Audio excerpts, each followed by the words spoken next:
Today we're taking on a mission to completely deconstruct a really provocative piece of writing. Yeah, it's a fascinating one. It really is. It basically argues that your bank isn't just providing you a financial service, it's building a casino and you are the mark. Which is a heavy claim, right? Exactly. So we're focusing on one single sharply written source text today. It's titled Excerpts from the Invisible Architect of Debt: How Banks Trap You in EMI and Credit Card Debt, and then in parentheses, and you don't realize it. It's quite a title. There's a lot packed into just those few words. Right. And that's our goal for today.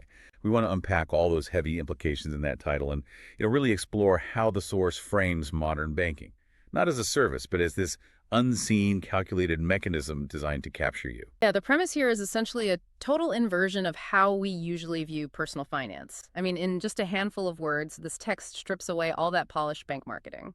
It totally re-examines it as a system of, well, deliberate engineered capture. Okay, let's unpack this.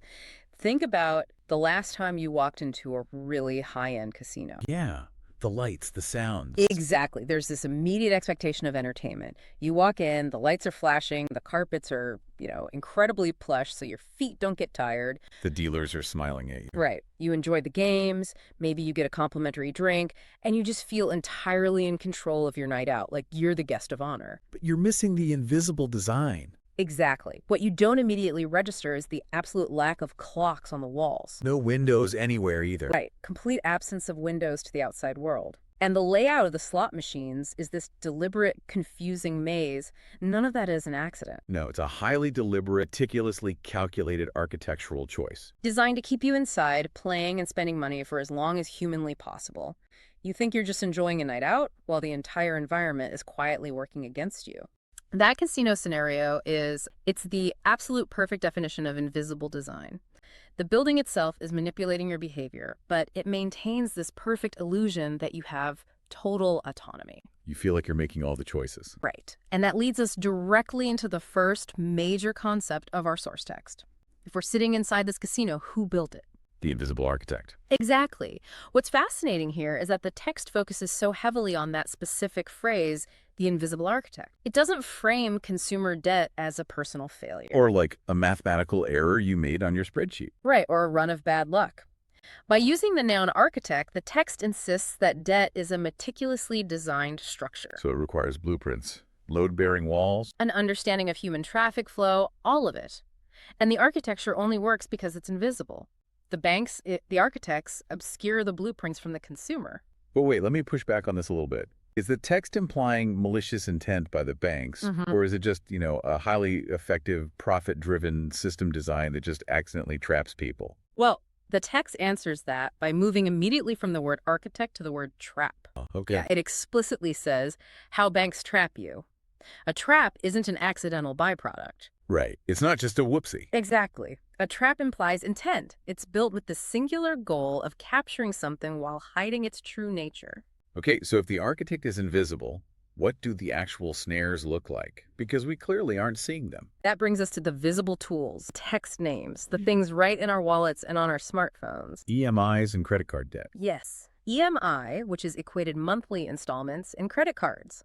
Banks heavily market these as tools for financial freedom, right? Convenient. Totally. Like, get the thing you want now, pay later. It's so easy. But the source material aggressively flips that narrative. It explicitly defines these exact tools as the very traps the banks use to capture you. Okay, here's where it gets really interesting, because I have to ask on behalf of the listener, wait, aren't EMIs just a standard convenient way to pay for a refrigerator or a laptop? It seems like it, right? Yeah, like why does the source insist on framing a simple payment plan as a literal trap? I get my fridge, they get a little interest, win-win, no. Well, the danger lies in how normalized they are. The text pairs EMIs with credit card debt to show that the trap's power is exactly in how harmless these tools appear on the surface. They don't look like cages. They look like helpful services. Exact. Historically, getting a loan had friction.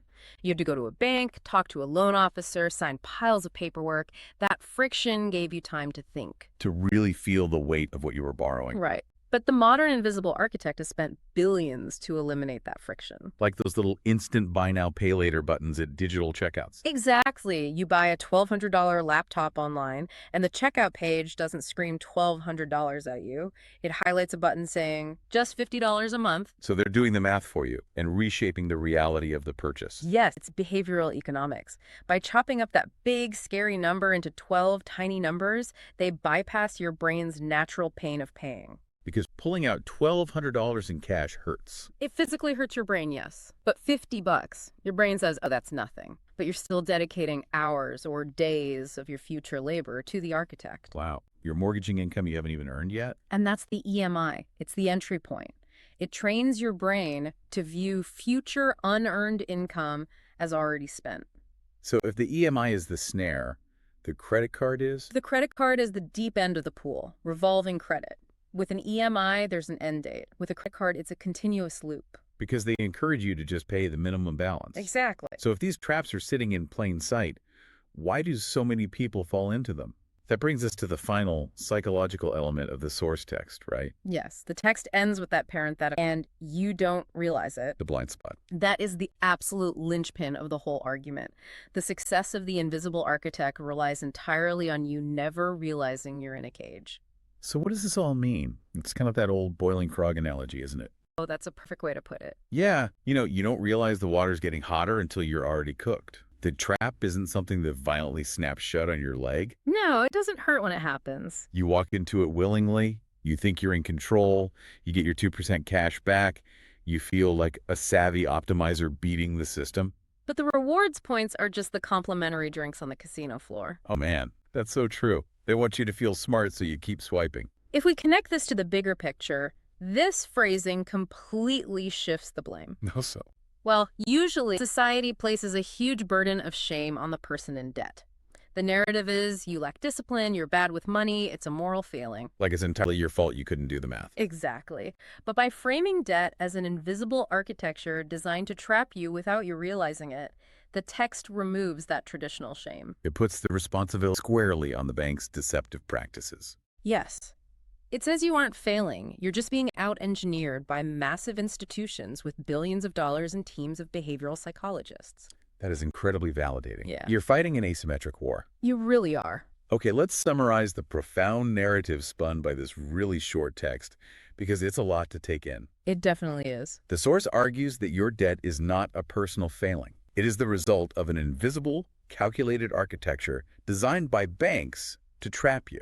Using everyday tools, right? EMI, credit cards. And keeping you entirely unaware of the capture. Disguising the snare as a bridge. Exactly. So why does this matter to you, the listener? Because simply being aware that this invisible architect exists is the very first step. The first step to seeing the walls of the trap. Right. Once you see the casino for what it is, you can finally find the exit. You can avoid it. You regain your autonomy. Absolutely. Well, before we close out this deep dive, we want to leave you with a final provocative thought to mull over on your own. Something to really think about next time you're out shopping. Yeah. If the everyday conveniences of EMIs and credit cards are actually an invisible architecture designed to trap us without us realizing it? What else is? Right. Yeah. Other perfectly normal financial conveniences in your life are actually beautifully designed cages. It really makes you look at every convenience fee or subscription slightly differently. It absolutely does. Keep an eye out for those missing clocks, everyone. Thanks for joining us on this deep dive.